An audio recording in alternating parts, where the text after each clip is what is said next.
to start out with this picture here. If you notice the caption at the bottom, do no wrong to the powerless. So this lesson actually unfolds our responsibilities to the powerless in our communities. The introduction. The bottom line for this lesson, this week's lesson, is that Jeremiah is predicting that once a striving city like Jerusalem will be actually reduced to a wilderness or wasteland, and I would like to emphasize because of the leadership. And this is a continuation from last week's lesson when we actually talked about Jeremiah. Actually, if you look at Jeremiah 1 and 6, Jeremiah was a very young man when God called him to be a prophet to Judah. Remember, Judah is the southern kingdom. His own evaluation was that he was too young and not qualified. So, our first outline is responding to God's call to the powerful. We're going to look at the first 5 verses. So the verse 1 and 2 actually look at the audience identified. And if you look at this verse here, who Jeremiah is prophesying to is the king of Judah and the leadership there. He opens up by saying, here's the word of the Lord, O King of Judah. So that's who he's actually prophesying to. He's speaking to the leadership. And here's the message, verse 3. Thus says the Lord, execute ye judgment and righteousness, and deliver the spoils out of the hand of the oppressor, and do no wrong, do no violence to the stranger, the fatherless, nor the widows, neither shed innocent blood in this place. So basically, this right here outlines who the audience is, and he gives them, bottom line, what God is expecting of them. And then if you look at verse 4 and 5, he emphasizes here that if you obey these commands, and then if you look at the latter part of this verse, if you don't obey these commands, and then I will swear God's decree, this palace will end up in a heap of rubble. So if you obey his command, you're going to flourish. And if you notice, the line of David will continue to go in and out of this palace. So if you notice here, we have dangers of disobedience. To whom the Lord instructions this is addressed to. And of course, we identify that this is to the king and everyone associated in the palace. So what is the primary responsibility of the leaders there in Jerusalem? To execute justice, righteous for the vulnerability of people in the kingdom. And if you look at this, every leadership, every nation, the leadership has an obligation to the helpless, to execute judgment, justice, and righteous. So what promise did God give to the king if he obeyed? And that promise is that royal line of David will continue to reign and prosper. And what would happen if he disobeyed? And the king's house would be destroyed.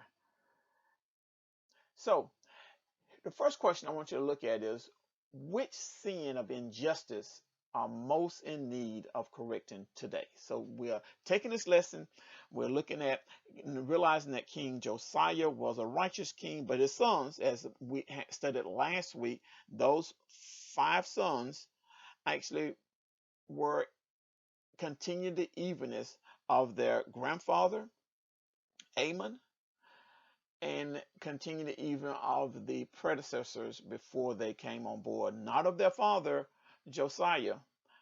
So we're looking at the kingship of Jehoiakim and later Zedekiah. You remember he is the one that is carried off into Babylon.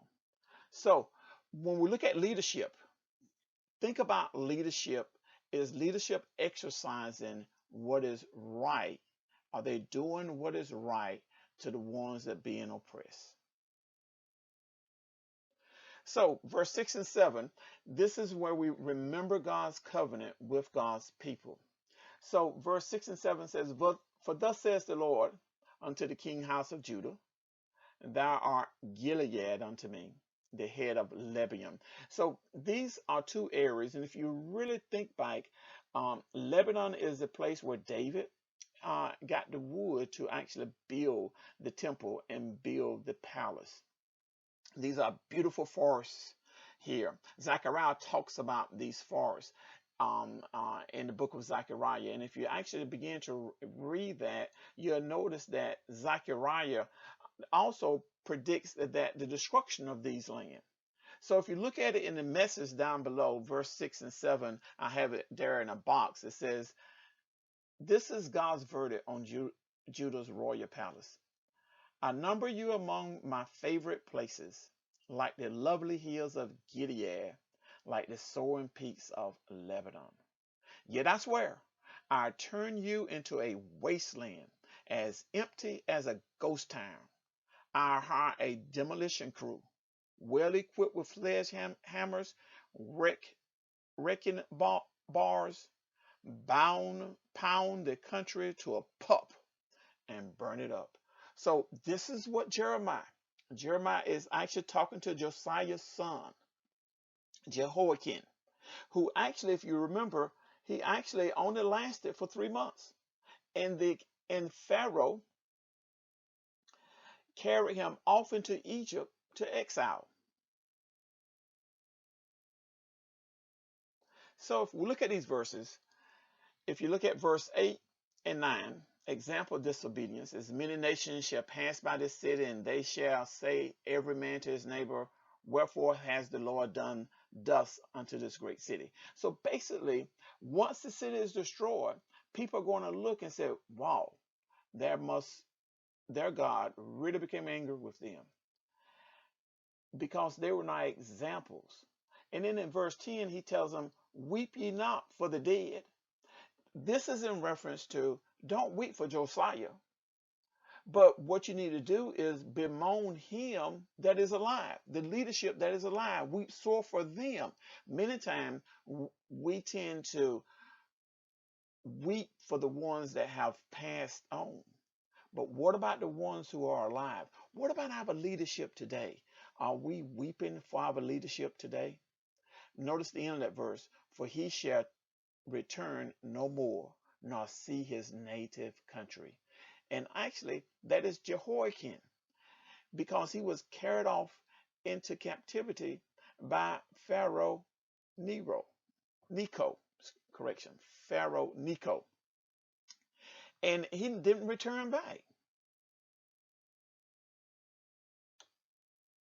So the danger of disobedience.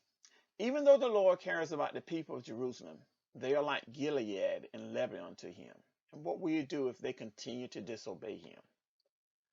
And he will send destroyers, just like he did for there. And you think about that even today. If our leadership do not return to obeying and allowing the weak, the helpless, to avenge them, to aid them, the same thing will happen today. Notice the next question. And when other nations ask why God has destroyed this great city, what would be the reason given? And here's the reason. For they have forsaken their covenant with God and worship other gods. So our conclusion, Jeremiah prophesied in chapter 22, urges the leaders of Judah to do what is just and right. So verse 3, this is the verse that I picked out, was so unique, and I want to read it one more time. "Thus says the Lord, execute you judgment and righteousness, and deliver the spoils out of the hand of the oppressor, and do no wrong, do no violence to the stranger, the fatherless, the widow, neither shed innocent blood in this place." That is verse 3 of chapter 22. So basically what God is saying is, we identify 3 individuals, four: the poor, the foreigner, the widows and orphans, and victims of violence. Sound like today? So who will fall into one of these categories in our community? And then what can we do to help them? Think about that. We have those individuals right today in our community. What are we doing to help those categories of individuals? So I end with this. Does your example invite God's justice? Notice I wanted to end with that picture. Do no wrong with the powerless. Thank you. See you in Sunday school.